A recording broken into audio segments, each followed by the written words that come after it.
Szeretettel köszöntöm a Mandinernek nézőit, mai MAXIMA című adásunk vendége Ivan Krasztev, korunk egyik legjelentősebb liberális gondolkodója, aki a 20. század intézet meghívására járt Magyarországon. Tartsanak velünk! Welcome, Mr. Krasztev. Thank you very much for accepting our invitation. Let's start with a personal question. If you look on you, you are one of the most successful Eastern European intellectual since the changes 1989-1990. What is the core of your success? What is the reasoning behind your success? For example, I see interviews with you on ZDF. You visit different conferences from all over the world with big liberal institutions.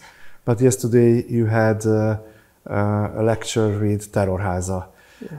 These are very different institutions. What is the key of your success, and how does it come that you are accepted, so to say, everywhere and you talk everywhere? Listen, first of all, part of the explanation of any success, 50 or 60%, is luck. Secondly, listen, I have never been worried to talk to people with whom we don't share politics and we disagree.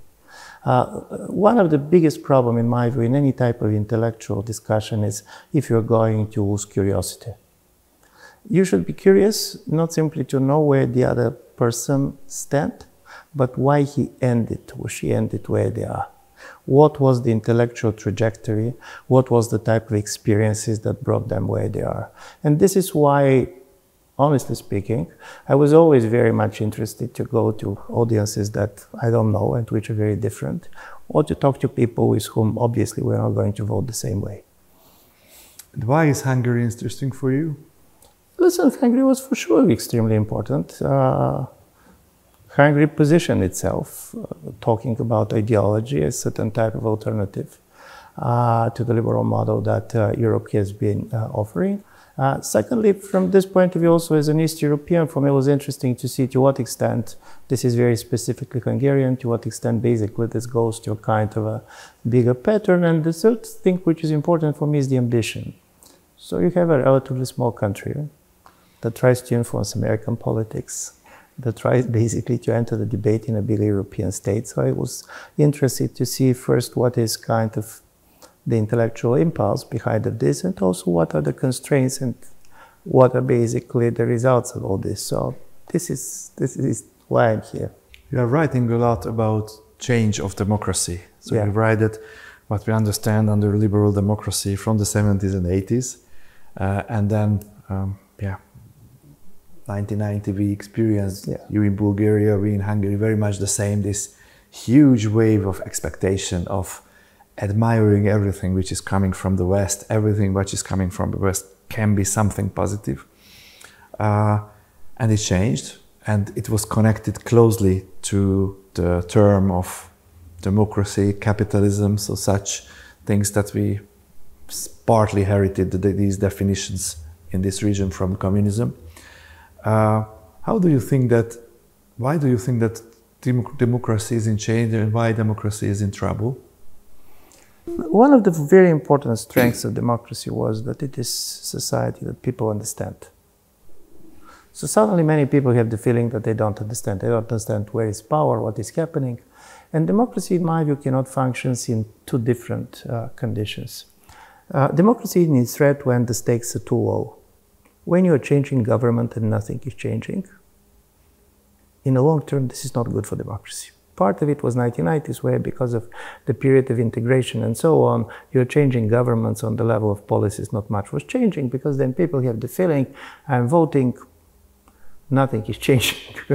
Why should I vote? And then basically you go to a much more protest vote. From this point of view, Bulgaria is a great example. But the other story when democracy is also in danger is when basically the stakes are too high. If you believe that if I'm losing everything, then the idea to lose is becoming not particularly attractive. Then you start to try to play the system, be it through administrative pressure, be it through this and that. And the moment you're doing this, you're also shaping the other parties. It was Tocqueville who noticed very early that one of the strange stories about democracy is when the election comes, everybody starts to talk about as if the end of the world is coming. They said, if we're not going to win, everything is going to collapse. And then basically when the elections is over, suddenly all these problems starts to look like solvable. So democracy is always working on over-exaggeration and everything normalization. And the most interesting about elections is that intensity of the people are not represented on the voting day. Listen, he who cares a lot about politics and me who does not care much, we have one vote. And our vote is equal. Is it a problem? It is a problem. Because listen, if basically you really care so much, and if I start to care very much, then basically the idea to try to live with the loss is becoming much more different and much more difficult. Because I have the feeling that if you're going to win, this is the end of democracy. Have you noticed that both political parties, on the left and on the right, this was very clear during the American elections.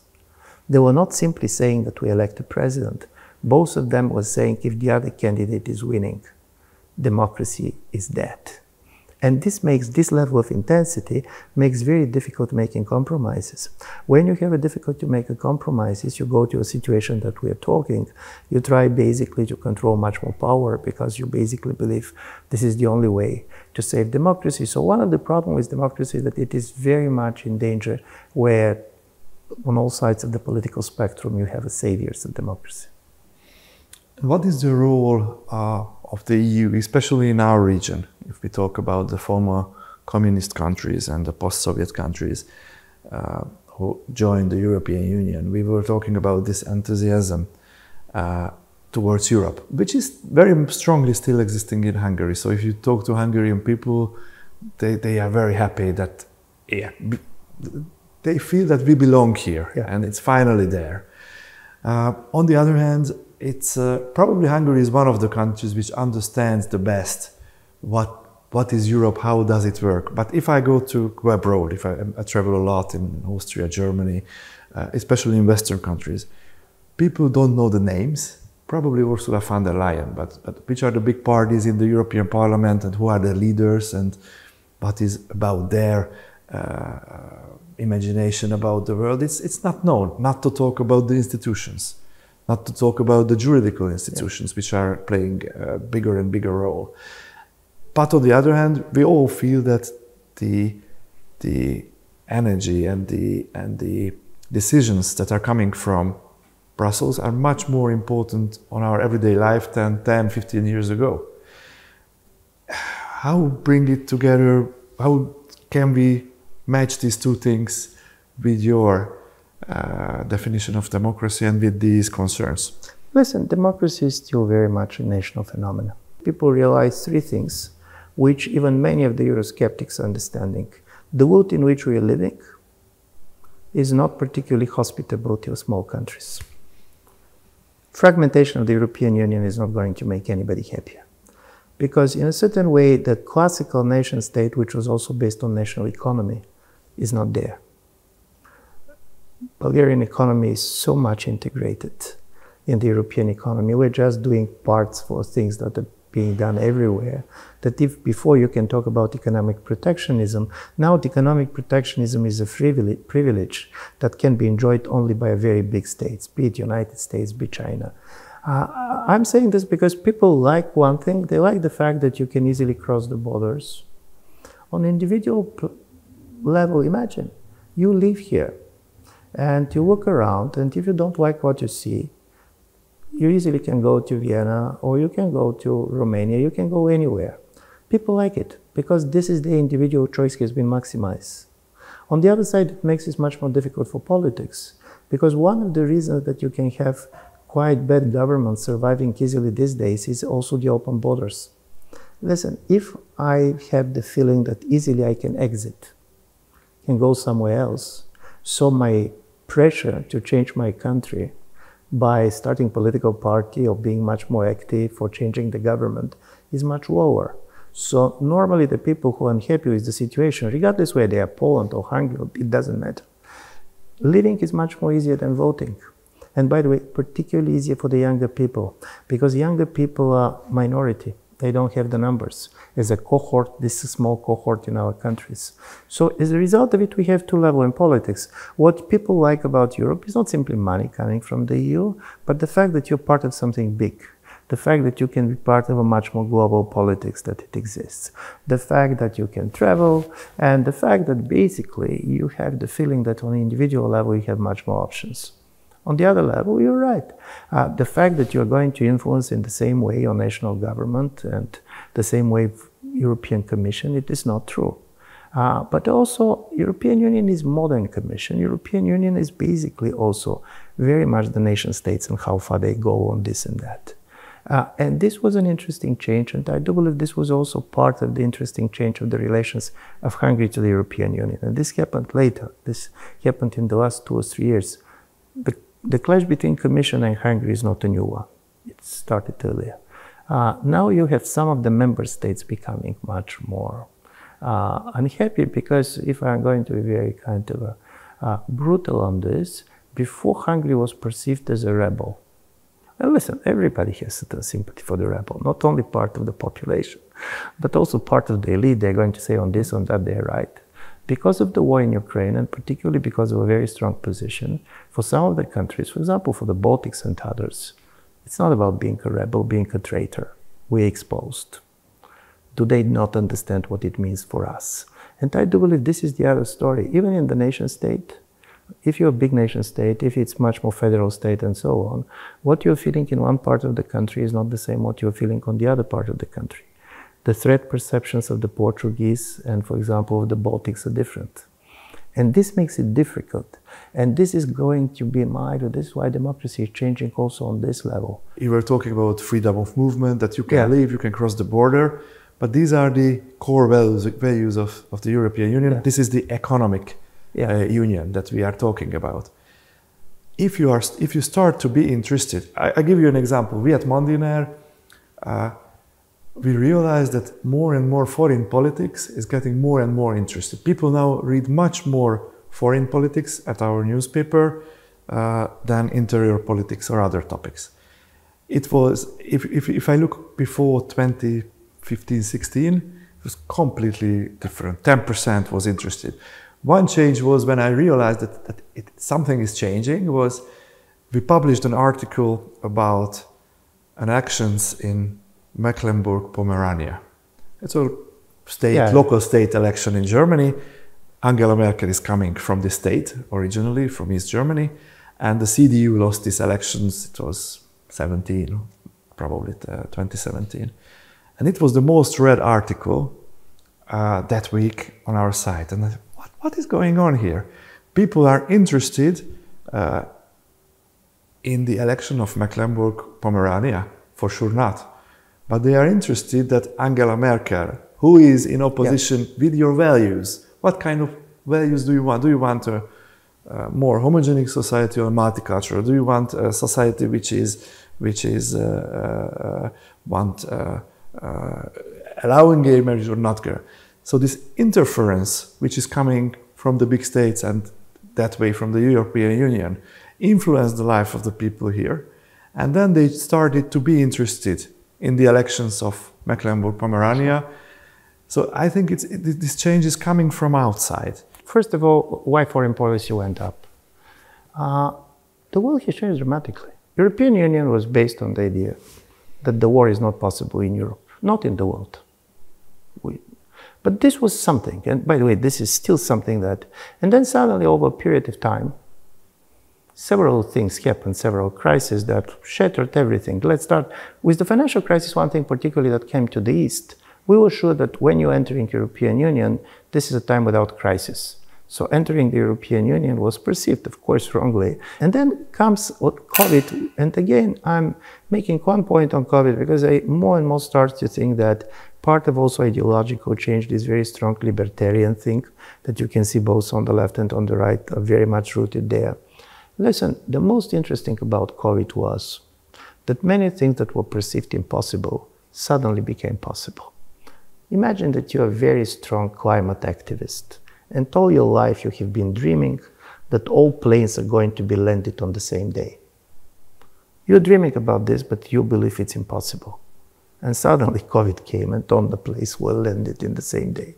Or you're right-wing activist and you dream all your life that all the borders are going to be closed in the same day.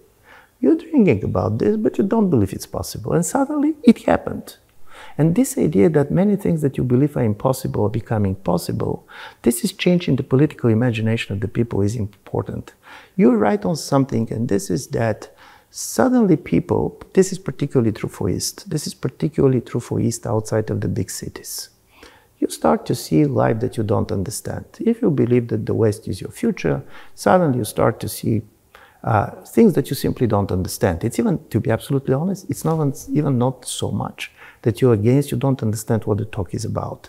For example, if you're living in a small Bulgarian city or Hungarian city, the problem of the transgender is out of a blue. You have never going to see a transgender person in your life. You don't know what it is about, you don't understand where it comes from. And then suddenly this idea that probably you're governed by aliens is very much there, because what is changing is that the way of life in different parts of Europe is very much there. And by the way, from this point of view, the difference between big cities and the other parts of the country is the bigger one.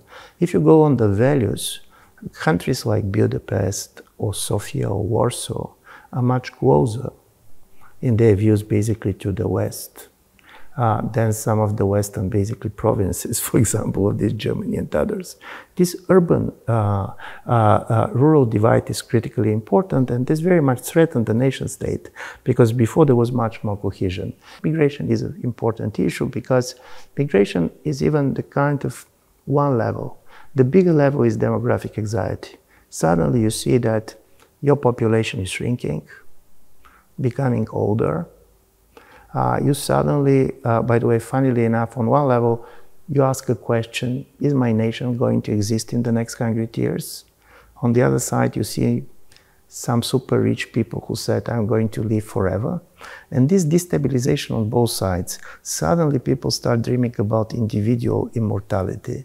And then on the other things for which we have been fighting our mortality traditionally, religion, nation, family, have been kind of a very much weakened. This in my created this sense of existential anxiety that it very much reacts when suddenly people start to be interested in what is happening in the small German province from where Merkel comes from. The idea is why she's doing what she's doing, what is there, what we don't know. You wrote that if Trump wins, and he won finally, it will be such a huge change in the global history, just like 1989, 1990 was. Do you still believe in this? And how do you see these first months of Donald Trump and the new Republican I do believe it's government? true, because what is a revolutionary change? It's not simply shift of power. Listen, there was a shift of power. Economic power shifted to Asia, and obviously China is the big development of the last 3 decades.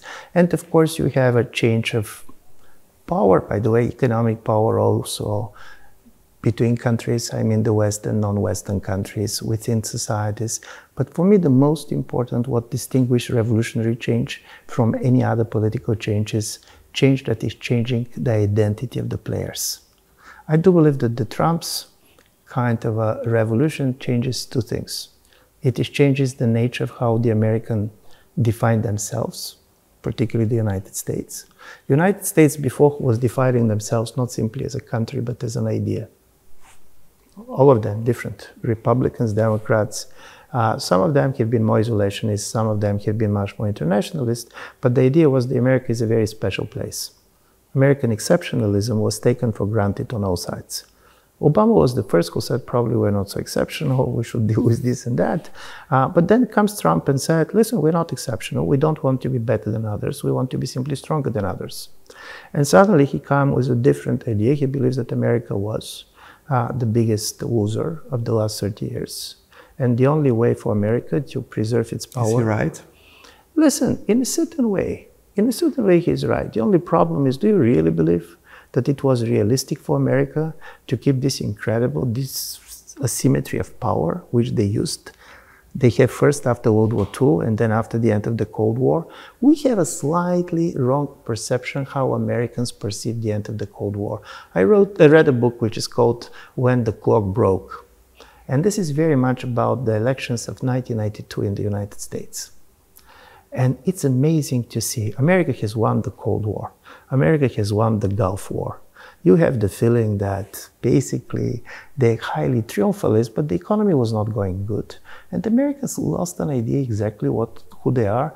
So this American identity was changed by Trump, and by changing America, he's changing everybody. But by German identity, as a result of it, is changing. The pacifist Germany, which we know from the post-Cold War period, suddenly is a country that is mainly preoccupied of defense. And I'm saying, as a result of it, this is a radical change. How Trump is doing. Listen, the most important about Trump is speed, not direction.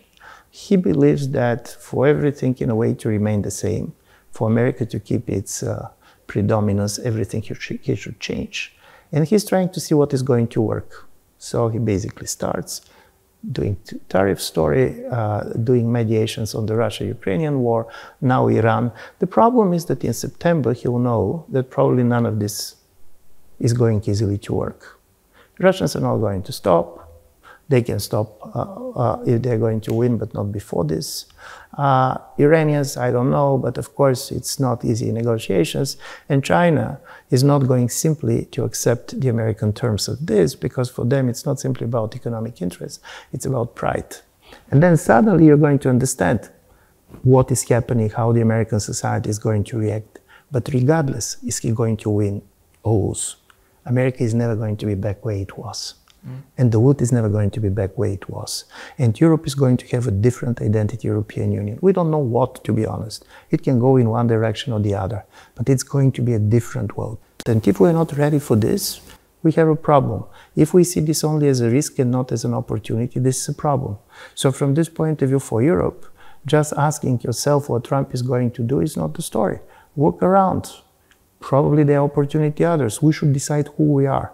But in my view, every revolution is asking the question who you are. And all the countries are going to be pushed to answer. By the way, the Chinese are going to be pushed to answer. They should make a decision now. By the way, if Chinese decided to go after Taiwan, now is not a bad time for them. Trump does not like war. On this, he's genuine. I mean, he fears military war. So they can decide to do it. But on the other side, they can decide to take the role of a major kind of a trade power, which is asking to and wanting to trade with others. So they're going to make a choice. Europe is going to make a choice. Russia is going to make a choice, and we're going to end up. The name of the countries are the same, but their political identities are different. What do you think about the Russian-Ukrainian war? Is it a war between Ukraine and Russia, or a lot of politicians, analysts say it's a war between Russia, China, so between the East and the West? How do you see this? Listen, there were two different wars. One, and here Putin told the truth, started as a special operation, I mean about 2022, and he was seeing this as a kind of a small war between Russia and Ukraine, and he basically believes, I always believed that there was a lot of demographic reasons for the war. He basically needed the Ukrainian population, not simply the Ukrainian land. And he genuinely believed that Ukrainians do not exist. It was not that he was saying this, he believed it. Russia was this war. There was this war in September 2022 when the Russian state went for military mobilization. This is the moment in which it became the war between Russia and Ukraine supported by the West. And of course it became, for sure, the West is part of this anymore. But also as the result of this, you have the Ukrainian sovereign nation that was recognized and basically put themselves on the map. Because also in the West, many didn't know exactly what Ukraine meant before this war. I am very skeptical that you are going to have a lasting ceasefire before the end of the year at best. Russia will try to go with their summer offensive. For Putin, and here, in my view, was the major miscalculation on the side of Trump. Trump genuinely wanted normalization of the relations with Russia. I do believe that he's genuine when he said that he hates the war. And he believes that the relations with the United States are so important that Russians were going to be ready to go for a compromise in order to normalize with the United States. And he cannot imagine that Ukraine for Putin can be more important than Trump. Because if you allow me a joke, he cannot imagine that anybody can be more important than him. But for Putin, Ukraine is more important than Trump. And suddenly, when the Americans started negotiating with the Russians, they were talking about everything but Ukraine. They were talking about Arctic. By the way, they were talking about Iran. They're talking about this, they're talking about that, and they believed that as a result of it, let's have a deal. There was a strange symmetry between how the Americans were negotiating Ukraine and how the Soviets were negotiating the reunification of Germany. For Gorbachev, it was not about Germany, but it was about global picture. In the same way, for the Americans, it was not about the Ukraine, it was a global picture. And no, Russians are not going now to stop simply because Trump wants this. European position is also, in my view, slightly misrepresented. There are people who have a strong solidarity with Ukraine. They're different in different societies. This was much stronger in the beginning, but now the position of Europe is much more based on two things. Europe does not trust anymore the American security guarantees. And there are European countries, they're not all of them, which are much more scared what Putin is going to do next. As a result of it, they need big Ukrainian army to stay between Europe and Russia, and this is why Europe is never going to support demilitarization of Ukraine. It's not about joining NATO, this is not going to happen. But having a big Ukrainian army which is ready to fight, while you are going to, normally you have European armies which are not ready to fight, and by the way, European economies fail to move on the war terms. Russia is producing more ammunition than the United States and Europe together. This created a situation in which suddenly Europeans look around and said, if we cannot rely on the Americans, is it not good to beef up the Ukrainians to be sure that we can buy time? Buy time to develop our own defense economy, buy time to basically develop our own defense capability. This explains, in my view, European position much more than anything that we talk about.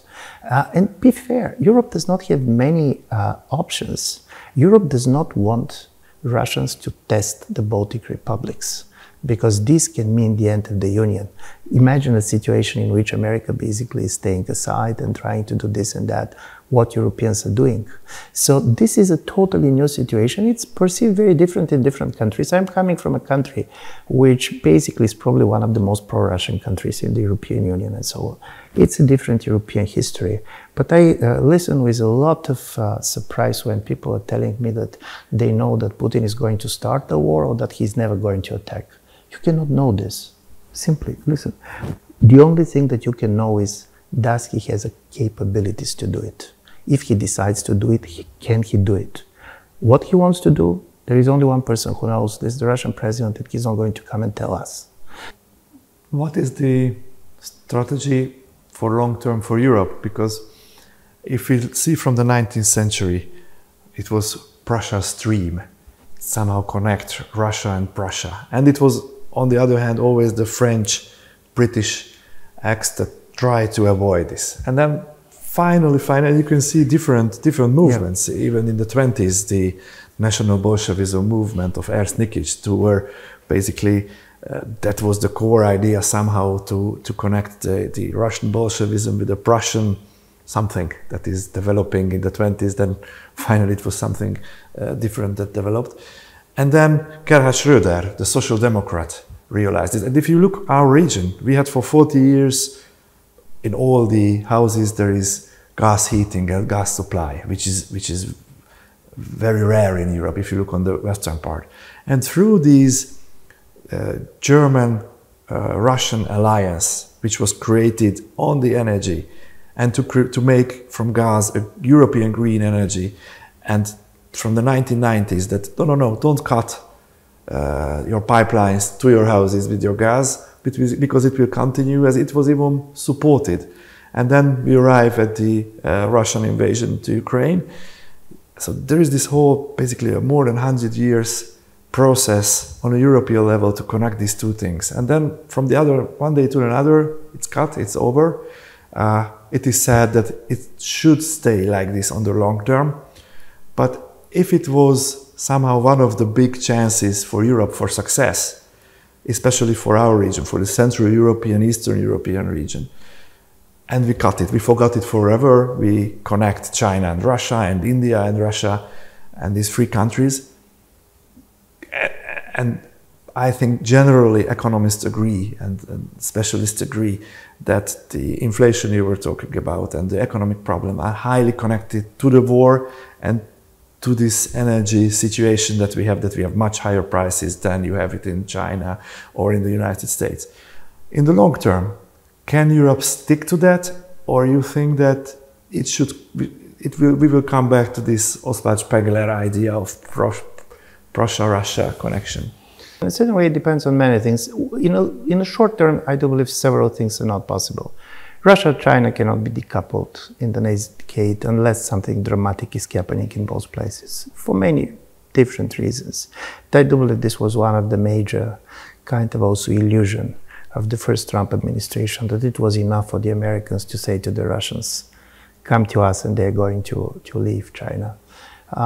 China obviously is looking, and this is what President Xi is talking about, at the vote as the vote which is going to face the changes that have not been seen for the last 100 years, so major remodeling. For Germany, there was one important thing, and it happened already at around 2014, and Merkel was there, and Steinmeier was foreign minister. This was the moment in which Germany decided that Poland for them is more important than Russia. Listen, Ukrainian policy of Germany is their Polish policy, not their Russia policy. Because they knew that if they're going to bet on their relations with Russia as the primary partner, which they had been doing traditionally, they're going to lose Poland. And people probably don't realize that the trade between Germany and Poland is much higher than between Germany and Russia, even in the time before the war. Of course, you have the problem of the natural resources of Russia, which are critically important. Nord Stream 2 never was a commercial project. Nord Stream was a strategic geopolitical project, and Merkel's idea was shared, by the way, by the Social Democrats, that we're going to trade so much with Russia that they're never going to start the war. Now, when the war started, basically, I don't believe that easily you can go back where you are. Trump administration now is trying to make all the former German-Russian energy projects American-Russian projects. There is a very strong signals that Americans want to buy shares in the Nord Stream 2. They want to buy share in the Balkan Stream, which goes through Bulgaria and others. This is not going to make the Europeans kind of a much more at ease.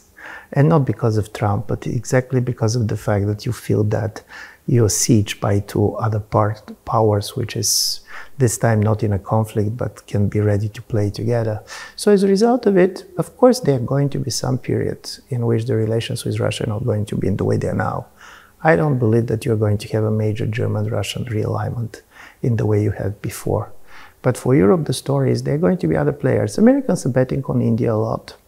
So American policy towards India, starting with George W. Bush, is probably one of the most consistent American policy, because they believe that China-India tensions are always going to be there, that also China's support for Pakistan is always going to make China reluctant to go closer, India to go closer to China or Russia. And for the Indians, Russia was also kind of the way not to be totally dependent on the United States. But these realignments are happening.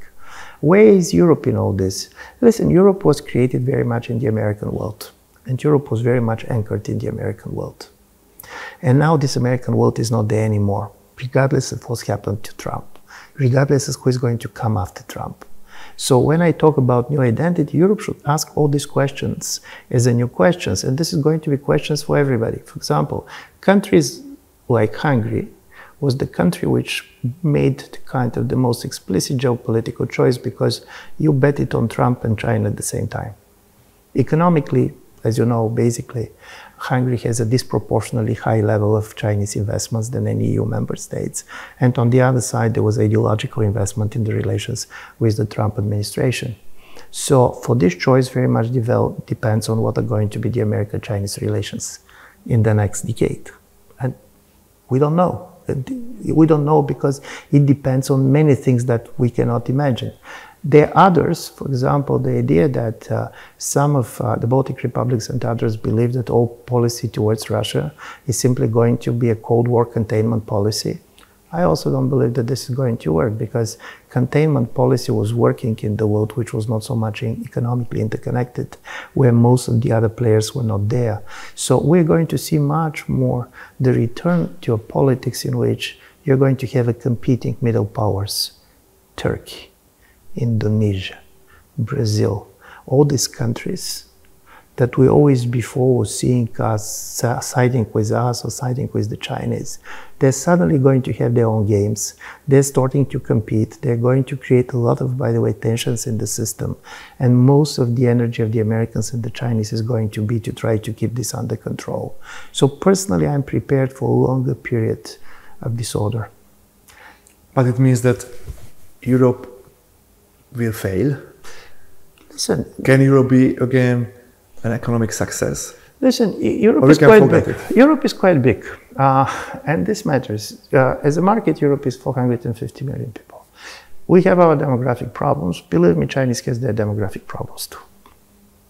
And South Korea has a demographic problems that you don't want to mention. If they are not going to change their demography, they're going to lose in 20 years half of their population. What Europe can do you know that Europe still has the internal barriers in the single market is around 43%. If we decided to make trade easier within the European Union, by the way, we're going to have immediately economic growth, which is totally not dependent what Americans or Chinese are going to do on tariffs. But of course, this is going to touch very much on the domestic politics of the countries. So we're not talking anymore about political integration on the level of cultural values here and there, but the story is if you're going to have a common capital market in Europe, Europe is better positioned than ever before to come as a second reserve currency because the market is quite big. And if you're going to have a common capital market, which means that there are going to be incentives for people to invest in the European economy. Now the majority of the money of the European pension funds are invested in the American stocks. Ivan Krasztev, thank you very much for the interview.